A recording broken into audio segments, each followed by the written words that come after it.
guys, it's Emily, and today I'm here to bring you a video discussing two books that I finished recently. I've actually read 6 books since my last wrap-up, but I only want to talk about these two.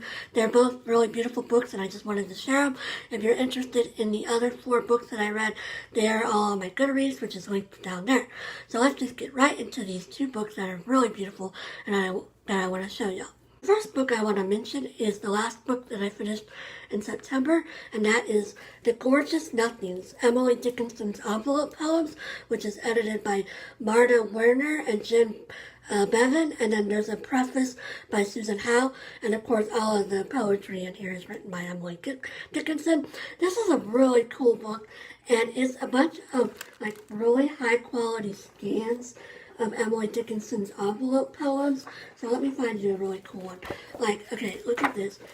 This is what her poem looks like. It's a high digital scan.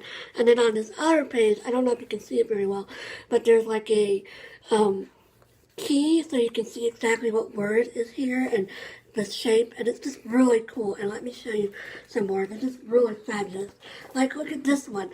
These are actual envelopes that Emily Dickinson wrote poetry on, which is just really fabulous. And you can see the stamps and you can see the people's names, and some of them are envelopes that she received, and then some of them are letters that she wrote and then she either didn't send or got sent back to her. And it's just really cool how you can see, I wish you could see better, but they're just so cool. They're just her actual handwriting on the actual envelopes. And I was reading about 5 poems a day with this in this work, and that's 10 pages a day, and it was just and I was reading them at night, so it's just a perfect way to wind down the day. And yeah, they're just really beautiful. And if you have any interest at all in Emily Dickinson's poetry, I really encourage you to check this book out. I will say it's kind of hard to get this book because even used copies on Amazon are at least $20. And I actually had to get a library card at a different library that's about 15 miles north of my house. They have a reciprocal agreement with the library that I work at, and so I actually drove up there one Friday afternoon when I was off specifically to get a library card so I could check this book out. And yeah, I just thought this was so beautiful, and I'm so glad I read it. It's been on my TBR since 2015, and it's just a really high quality book. One of the reviewers on Goodreads called this a museum in book form, and I would actually argue that it's better than a museum, because in a museum, these poetry, envelopes would be behind glass, and you probably wouldn't be able to read her handwriting very well. And in this book, you can see exactly, even if you can't read her actual handwriting, the key on the other side tells you exactly what it says. And it's just such a beautiful book, and the book itself is a work of art. And there's also an opening preface, and then there's an opening essay, and then there's an essay at the back, and then there's also a visual index. Let me show you that. It's just really cool. All of her poems that are in the book are organized. First, they're organized by shape, and then they're organized by who the letter was addressed to, and then they're organized by date.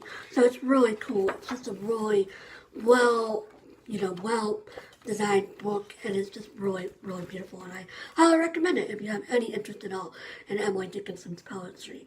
The second book I want to mention is the first book that I finished in October, and that is Honor Girl by Maggie Thrash. This is a graphic memoir dealing with Maggie Thrash's experience at summer camp in the summer of 2000, and it was during this period at summer camp that she started developing feelings for a female counselor named Erin, and it was her first experience with, feeling romantic feelings for a woman. And so it's about her coming to grips with her sexuality, and it's just a really interesting book. I read this on the recommendation of Jenny Kane. Jenny raved about this book. She gave it 5 stars and talked about how she saw herself in this book. And Jenny, I believe, is sort of the same age as Maggie Thrash. And so in the summer of 2000, I was 10 years old, so I was a little younger than this era, but it's just really fascinating. Let me show you some of the art while I'm talking about it. The art is just really pretty, and it's just really interesting, and there's a lot of references to, like, late 90s, early 2000s pop culture. Like, she talks about the Backstreet Boys, their Millennial album had just come out, and so all the girls at camp are raving about it.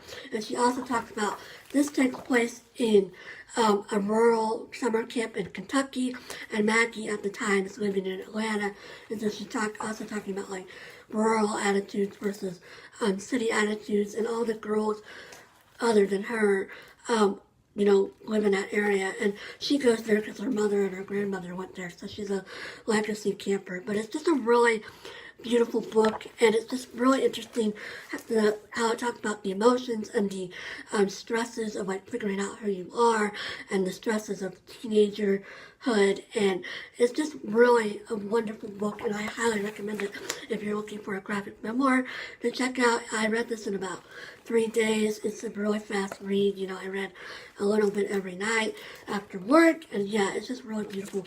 And I don't know if you can see, but this is Maggie right here. She's got a brown ponytail, and then this is her rival, Libby.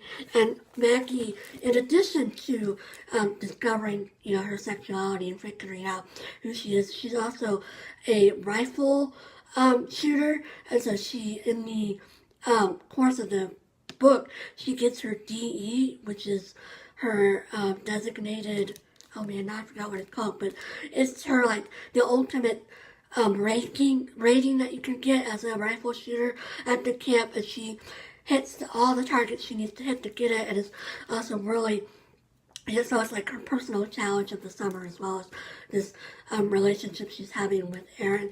And the title, Honor Girl, refers to the fact that at the end of camp every year, one girl is chosen as the Honor Girl, which is like the girl that is representing the values of camp in the most, noticeable way.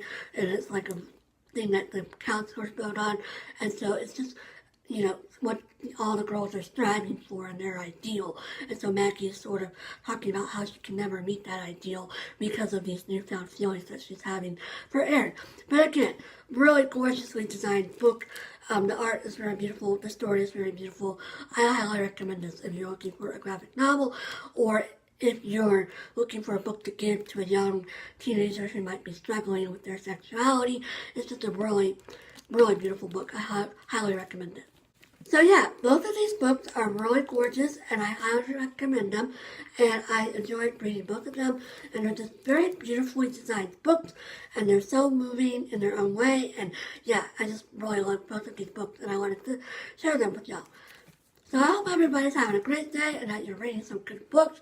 I know Booktober's going on in full swing. I'm not personally participating in Booktober, but I am looking forward to Nonfiction November next month. I think Olive's going to put out her TBR/announcement videos pretty soon, and I'm really looking forward to that. So yeah, I hope everybody's having a great day, and I'll talk to you again soon. Bye!